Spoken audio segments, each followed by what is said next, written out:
Hello and welcome to this special edition of the ILEETA Learning Lab. I'm Joe Willis, the Deputy Executive Director for ILEETA, and today I'm talking to Jason Devlin.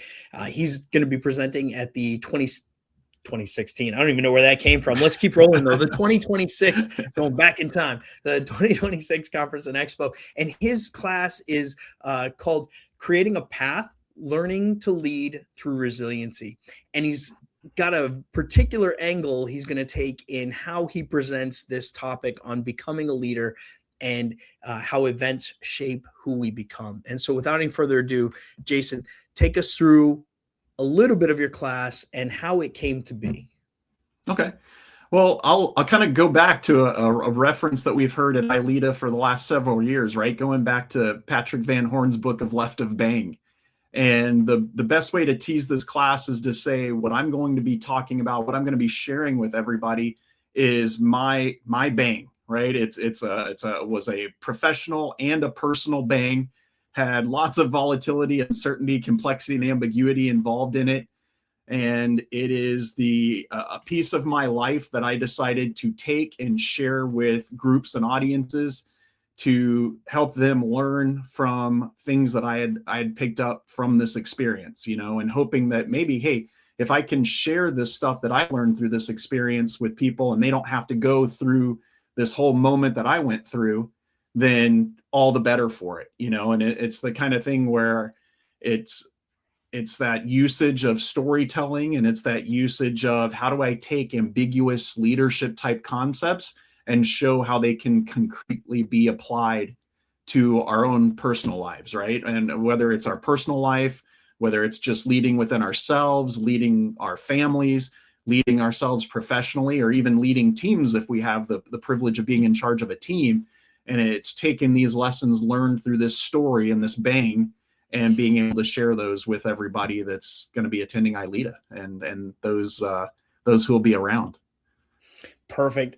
We're going to actually circle back to that analogy of the bang moment and getting left and right of it, because I know you've trained a lot in that space in other ways. But let's pause here just briefly as we kind of talk about this. And as much as my curiosity is killing me right now, and I want to know all the details, I want you to save that for your class, and I'm going to respect your desire to do that, because it's definitely momentum worth building up to. But let's talk just briefly about those catalyst moments, because I can think of about a half a dozen men and women that I have a tremendous amount of respect for who had one of those and ultimately made something out of it, made lemons into lemonade, if you will. Let's talk about some of the characteristics required to do that. What makes that work? So I think the biggest thing that makes that work is that level of emotional intelligence, right? And we talk about going through the multiple stages of grief and stuff. And so as I was kind of experiencing this in my own world, I had my own kind of stages of grief, right? You have the initial burst of emotion that's just coming out because of what you've experienced and what's just happened to you. And in experiencing what's just happened to you, that causes you to fall back in yourself, right? You stop thinking externally. You only start thinking internally. How did this affect me? What happened to me? What am I going to do? And you start asking all these incorrect questions, so to speak, right? Why me? Why now? How's this going to affect going forward? What are other people going to think of me? Right? Things along those lines, because, and as we collapse internally on ourselves, that really takes us out of that leadership moment. We no longer have the opportunity to be thinking of other people and putting other people before ourselves to have a chance to lead them. And so the resiliency side for me of this story comes from having that realization that I'd kind of collapsed in on myself now after this event. And then from there, figuring out, okay, how do I start rebuilding this, right? Where does the resiliency side come in, and start asking the correct questions of myself of what do I learn from this? How do I get better? What can I do to make sure it never happens again? How can I lead forward with this and try to share that with other people? And that's essentially where this whole class developed out of, was thinking about, all right, how do I share this experience that I had with everybody and give them those same lessons in, like I said, very concrete ways where you're not leaving this class with some ambiguous, cloudy leadership concept. You're walking out and you can go, I can apply this right now. I can make a phone call and use what I just learned in this class and put it to good use. And that's the biggest thing coming out of it. Yeah, in this conversation and in others, you've referenced that famous Mike Tyson quote Right. about a plan. Go ahead and kind of talk us Yeah. how that weaves into it. Yeah. So, everybody has a plan until they get punched in the mouth, as Mike Tyson said. And so that's where this whole part of this class came from, was this idea of this was literally my punch in the mouth. I've been super fortunate through the majority of my life to just have things work out for me. If I wanted to go do this or go do that, I was fortunate that things fell into place, right? And it just happened. And so suddenly, as this event that I'm going to share in the class occurred, it was like, whoa, wait, this doesn't happen to me, right? Like this isn't the way things play out for Jason. And so it was, how do I regroup from this and come back? Because it was literally the punch in the mouth, down on the mat. You've got the laying on the mat for the 8 count, 9 count, and then you're like, I got to figure out how to get back up. And I think yeah. And I think What that a great way story, to analogize that. And yeah, and I when we think, think about it yeah, in go ahead. terms of the fight perspective, right? Like Mhm. everyone's got a plan until they get punched in the mouth. You get punched in the mouth Mhm. the first time, there is no plan. There is Right. survival, right? Yep. I'm going to guess, like many of us, figuratively and literally, you've been punched in the mouth a couple of times now, and it gets a little easier to regain and focus back on your plan and kind of zero in on some things. And so let me ask you, and I'm going to go now to the left of bang thing here. Yeah. There are times where using, the Van Horn's analogy there with the anomalies off the baseline, right? And Mhm. these little things start to happen, little indicators, and we see the thing coming. And then there are those times where we didn't see the clusters, we didn't see any of the anomalies, and we get Yep. popped, right? There And you go. that's bound to happen eventually. In your case, which one was it? Did you see the things coming and ignore them, not notice them? What happened there? No, this was very much the out of nowhere. There were no clusters, no information, and then suddenly just boom, it landed on me like a ton of bricks. And I think that was the biggest thing. If I had been able to see the clusters, see the slight changes off of baseline, mentally, I would have been able to start thinking about it, preparing for it, doing that left of bang stuff and getting myself mentally geared up to deal with this situation. But then all of a sudden, this thing just came out of nowhere, and it was like, wow, okay, here's where I'm at. And then trying to, like I said, trying to get yourself back up off the mat after you take that time where you can't help yourself, but your brain's going to go into that wrong place, right? That black space where you get kind of trapped for a little bit, of being like, I don't know what just happened here. And trying to make that choice of, do I rebuild and keep going with the plan I had, or am I just going to burn this whole thing down? Right. And that's kind of that human reaction that I think you have to those situations, because the initial one is, let's just burn this sucker down. Like, I'm done with this. This is over. And in the end, you look at it and you go, well, that's the easy choice, right? That's the easy, low effort choice, is just burn it down. But to sit there and say, you know what? No, I want to stay in this situation. I want to keep going with this. I want to fight back to where I need to be. That's the heavy effort. That's the heavy lift. And so that's what this whole story goes into, to then talk about the two key things that I learned out of this whole experience.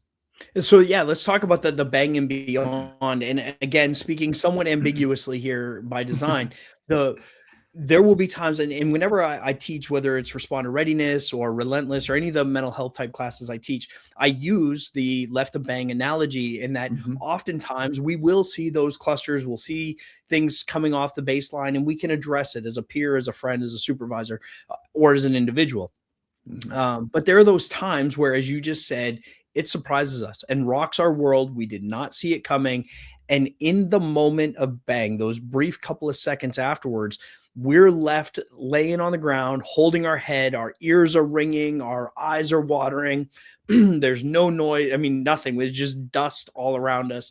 Mhm. In that moment, the decisions to be made to stand up and fight again What Right. develops that? How can we best prepare for it in terms of it's not an IED, it's not an ambush. This is real life me. I'm the main character of this story, and I'm affected physically and emotionally in this particular moment. What can I do? So for me, the biggest things come down to thinking about what you actually have control over, right? And in the end, I look at it as, and this is one of the lessons I took away from this whole thing, is sitting there and being able to look at and say, okay, what do I actually have control of over this situation? I can't control all the circumstances that are involved in this thing because certain things are in motion that I had absolutely nothing to do with. I had no way of influencing them or doing anything with them. I can't control what the other people involved in this circumstance are doing right now because they're their own people, right? They're making their decisions based on their perspective of things. And so I've got to sit there and look and say, okay, I have three pieces of ammunition here that I can fire at any given time, right? This is where that resiliency comes from, is going, okay, I get to choose my actions. So I get to take every single choice I make and make a choice about those actions.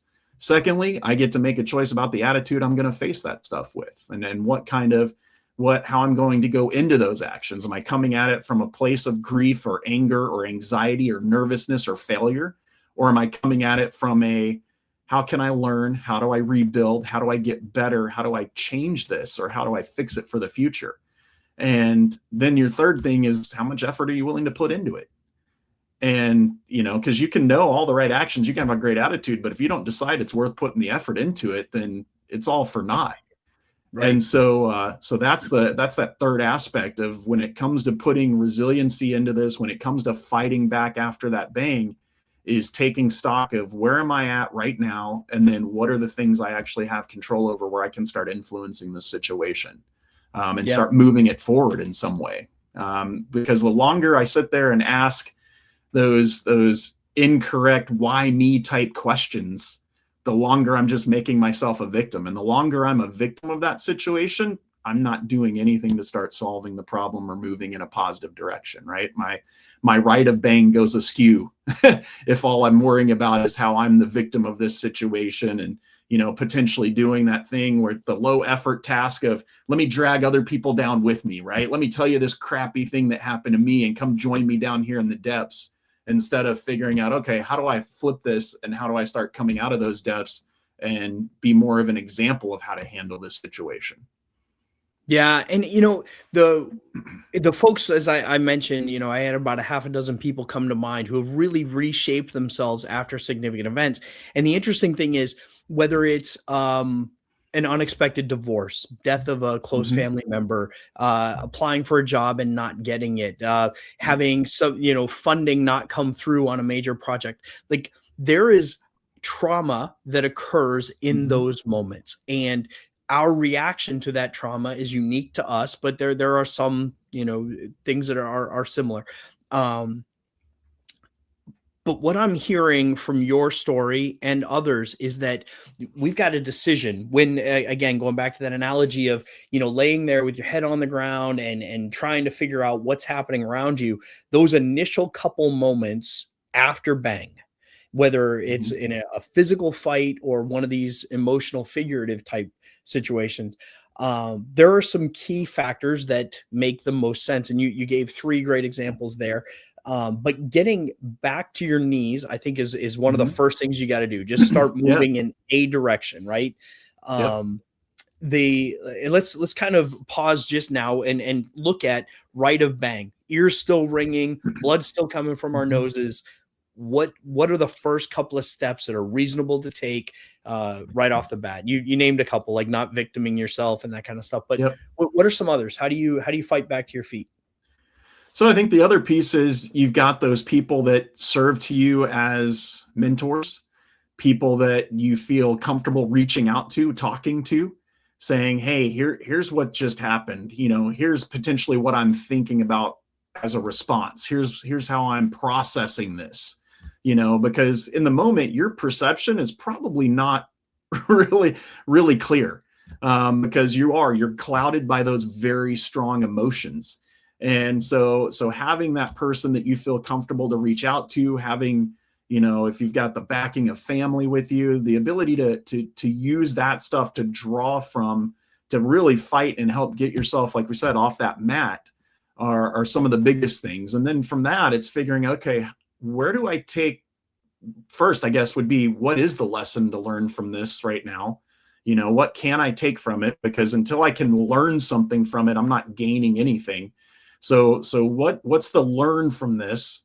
And then how do I take that learn and use it to be better? Use it to keep things like this from happening in the future. Learn from this to be able to share this with other people.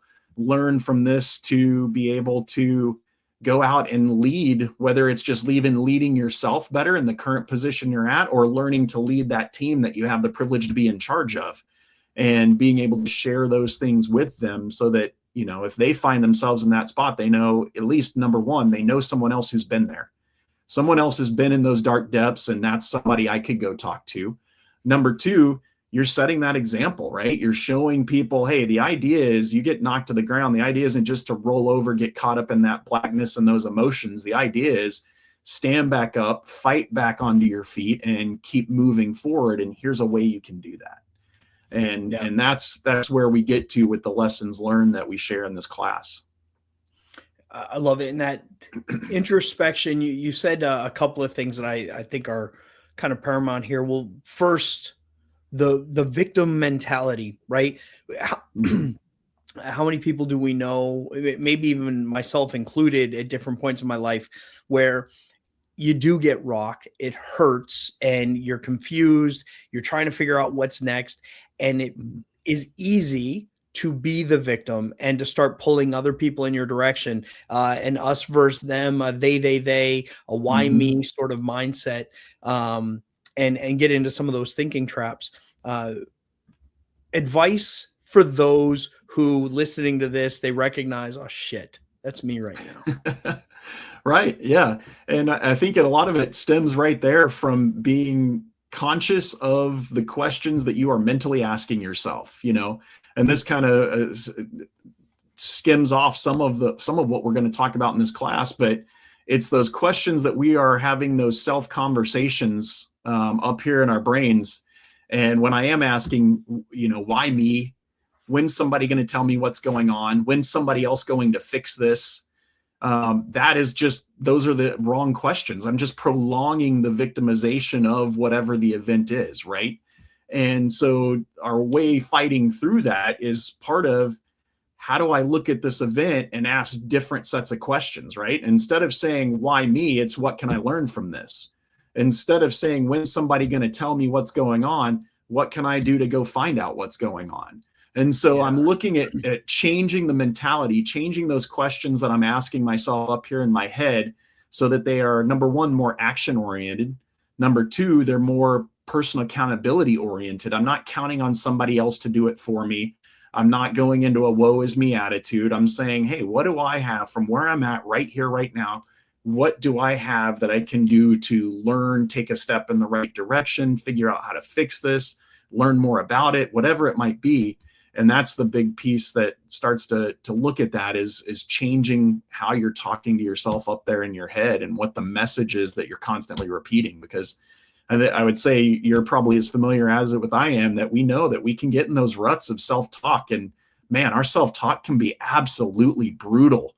And then at the same time, it's that same exact self-talk that, once I change the channel, gets me up off the mat, right? And it's that same thing that leads me through. And so I think that's the piece that we all have to recognize, is how important that self-talk really is, because it'll lead you down one path or it'll lead you down another. And being able to learn to control that, and be able to say, you know what, I'm not going left on this, I'm going right. And change the way that, especially change the way that people would think, right? Because you're talking about situations where other people are going to have perspectives of it.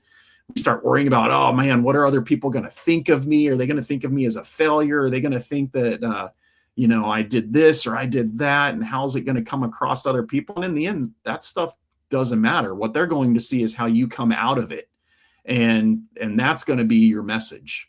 And that's where the resiliency, I think, comes from, is you sending that message through your actions, right? The old quote of, I can't hear what you're saying because your actions speak so loudly, is I think what comes out of this, and where the lessons in resiliency comes from.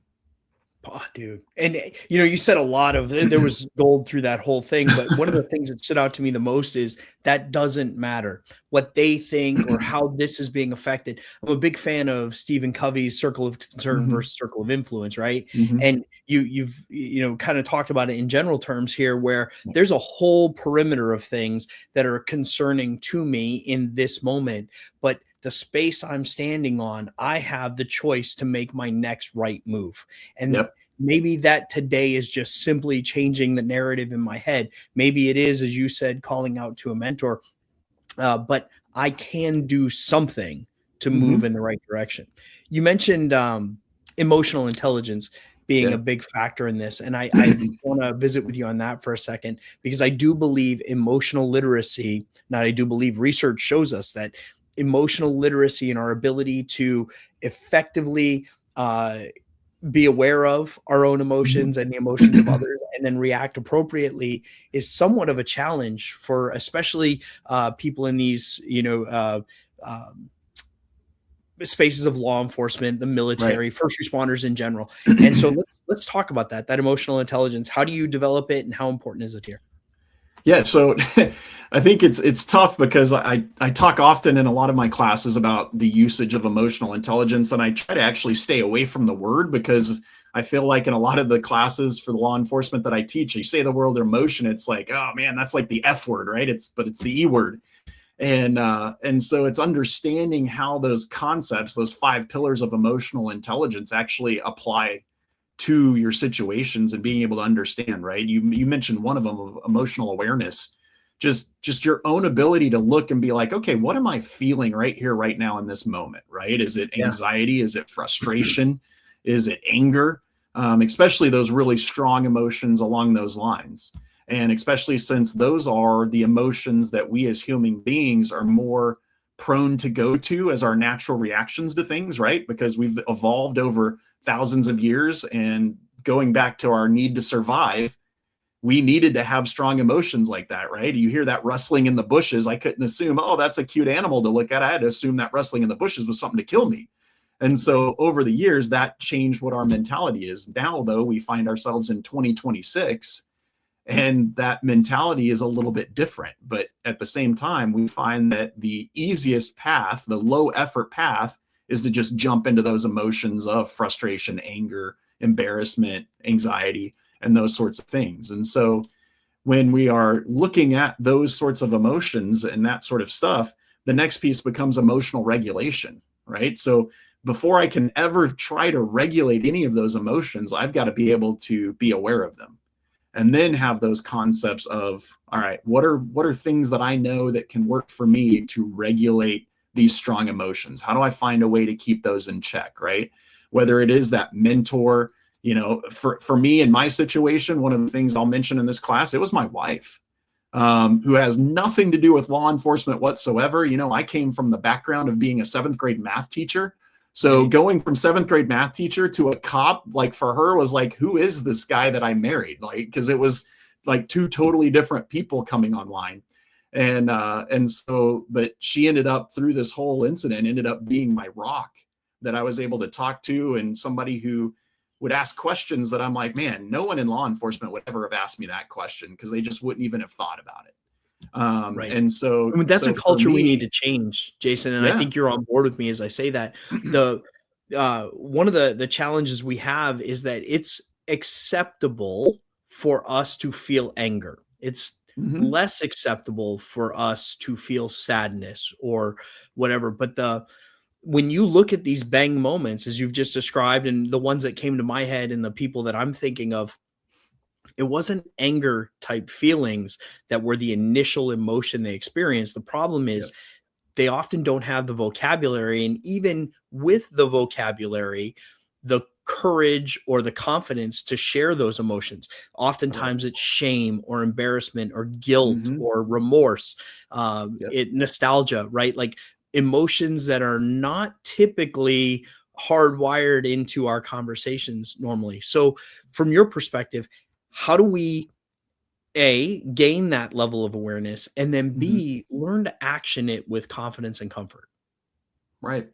So, I don't think this is given anything away in the class, but I'll tell you through this event, and this relates to what your question is. The two biggest things I learned that I'm going to talk about in the class are, number one, how to create change. How do you create change? And this is change in general, but it's lasting change. And I'm going to refer to it in the form of, how do I create lasting change within myself? Right? Which comes from some of the stuff we've been talking about. How do I figure out where I'm at right now, and then how to change into what I want to be, how I want to be out in the world? Or it can also be lasting change, just if you want to work on changing culture, culture of a team you're in charge of, culture of an organization. Same concepts apply across the board.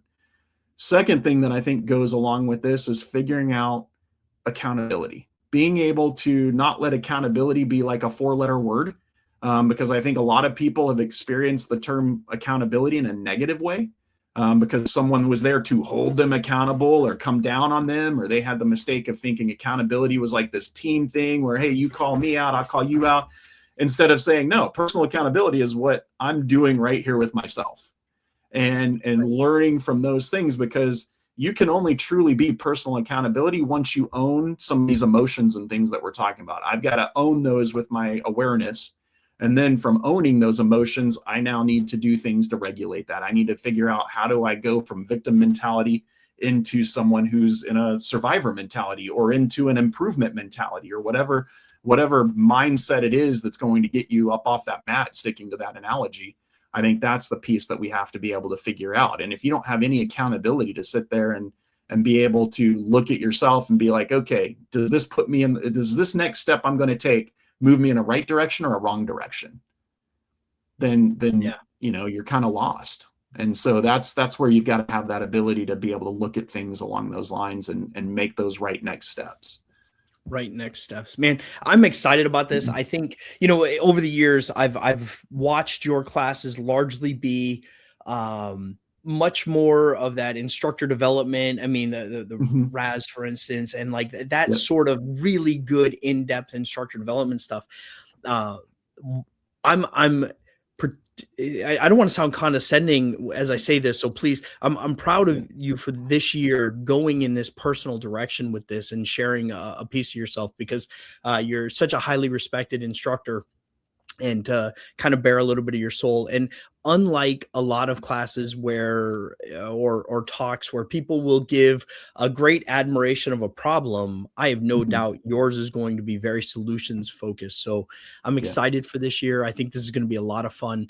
um, Give the last word over to you. If someone's on the fence about whether or not to attend this class, what are they going to walk away with? Uh, what they're going to walk away with is concrete ideas and concepts about, how can I deal with what I'm facing right here, right now? Then not only that, but also taking tools away where you can sit there and go, now that I've experienced this new thing, I remember back to this class and this guy talked about these things, and they might not remember my name or the class but I think they'll attach to the story, because I think everybody has had a similar story in some way, and they'll remember that story. And then I think the ideas of these tools, these concepts of change and accountability, I think will come back to them and help them move forward with what they're doing. And so that's my biggest thing is in sharing this class this year. I want to give some tools away to people, and I want them to be able to walk away with that class feeling like, hey, I've got something in my hand that I can physically use the next time I face a situation along these lines, or something I might be currently dealing with right here, right now. Awesome. Jason, thank you so much for spending this time with Yeah, me today. I'm really looking forward to this class at ILEETA thank you. 2026. Ladies and gentlemen, thank you for joining us. Jason, if you don't mind, stick around for a couple of minutes. I got a couple other Sure, questions for you. will do.